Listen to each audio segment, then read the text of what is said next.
enough is enough. After raising legitimate safety and fairness concerns about her women's college basketball players having to compete against a 6'2" biological male who identifies as a woman, Taylor Claggett, the head coach for the Columbia Bible College Bearcats, has been silenced and suspended at a time when her players need her the most. But that's not all. You see, after the Bearcats took a peaceful, symbolic stand in solidarity with their coach, the Pacific Western Athletics Association, PacWest, which stripped these players of their coach, is now threatening the players with suspension too.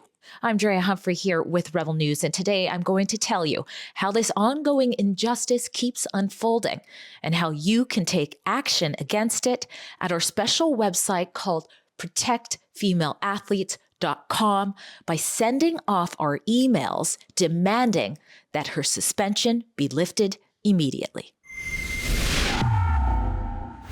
By now, you've likely seen it. That's United States President Donald Trump making history by signing the Keeping Men Out of Women's Sports executive order, just as he promised he would do before taking office. And we will, of course, keep men out of women's sports, I promise. Trump signed that order while surrounded by women, girls, and female coaches, people who have had enough of biological males who would be mediocre in men's sports, identifying their way into getting medals, scholarships, stolen dreams, and more. But do you think that's happening in Canada? No, quite the opposite, really.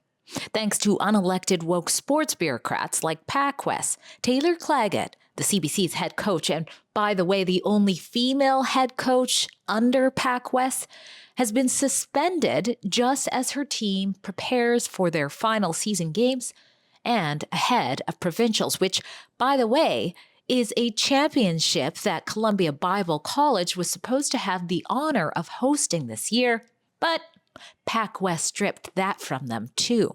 Why? Because Claggett raised safety and fairness concerns about her Bearcats playing against Vancouver Island University's women's basketball team star, Harriet McKenzie, a 6'2" biological male who you're about to see in action on the court wearing number 23.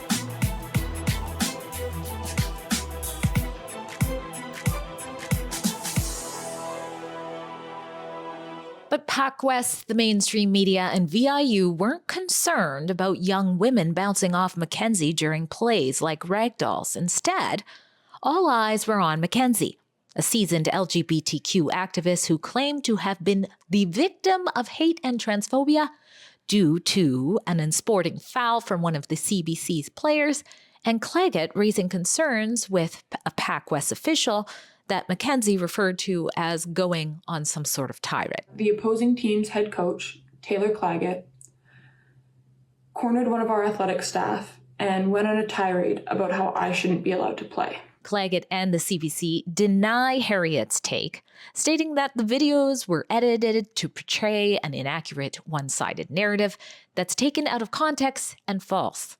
Claggett had simply raised safety concerns, which clearly fell on deaf ears, but that's not all McKenzie said. Many attribute my success not to hard work and dedication, but to the fact that I am a trans woman. These people don't know my story, and they don't care to.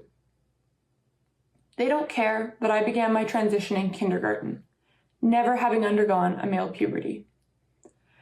They don't care that my testosterone levels are 1/10 that of a cis woman due to the absence of reproductive organs, placing me at a significant competitive disadvantage. They don't care. Instead, they are fueled by their shared bigotry and ignorance. Significantly disadvantaged? Not only have I previously provided evidence that Mackenzie's claim of transitioning at the young age of 5 may be false, but just like biology doesn't lie, neither does the season's stats. VIU has been holding first place this season, and guess who their best player is? Ding, ding, ding. It's so-called significantly disadvantaged Mackenzie. In fact, Mackenzie far outweighs the best female player on VIU's team, even though the coach conveniently limits Mackenzie's playtime to around 23 minutes per game, I assume because much more than that, the jig would really be up when people glanced at the statistics boards now, wouldn't it? But instead of addressing this glaring injustice and protecting the female athletes who face it, PacWest focused on protecting Mackenzie's victim narrative. Instead, VIU claimed to be too scared to play against CBC after their supposed transphobia, and before Claggett's suspension, conveniently, they boycotted 2 games, critical ones, against the CBC. And by the way, they've had no penalties for doing such, for forfeiting, which is typically custom in their situation. Meanwhile, PacWest has their coach suspended. They can't host the championship. And when the girls, who have been so respectful and quiet despite the smear campaign against them, took a quiet, peaceful stand of solidarity by wearing the shirts you're seeing here saying "Play for Taylor" and "Stand Up," well, they were threatened by PacWest that each and every one of them would be suspended if they do that the same. But flashback a couple of months ago when teams wore pink and blue trans-colored ribbons in their hair to stand with Mackenzie, it seemed like that was A-okay.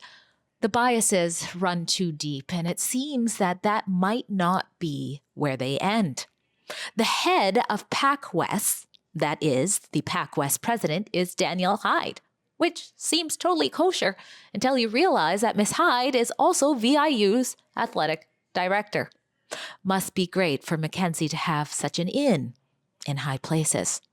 So how can the CBC Bearcats expect to have some fair shot at an appeal to get their coach back if governing at the top, who oversees them, is with VIU? I don't know the answer to that question. I reached out to, of course, try to get the answer, but I've been ignored. There goes transparency. Unless they know it's not just me watching, it's many. And that's why I created an urgent email campaign where you can take a stand for the Bearcats in just a couple of clicks and let VIU, PacWest, the Canadian Collegiate Athletic Association they operate under, and a handful of our provincial and federal officials whose duties include matters of sport and human rights, know that you want Ms. Claggett's suspension lifted immediately. Again, that is at our special website called protectfemalelathletes.com. Drea Humphrey for Rebel News. It seems PacWest does not want coaches or players taking a stand. So will you do the stand for them? Go to protectfemalelathletes.com, share our pre-written emails that are respectful but powerful in just a matter of seconds, and then share that campaign with others so they do the same.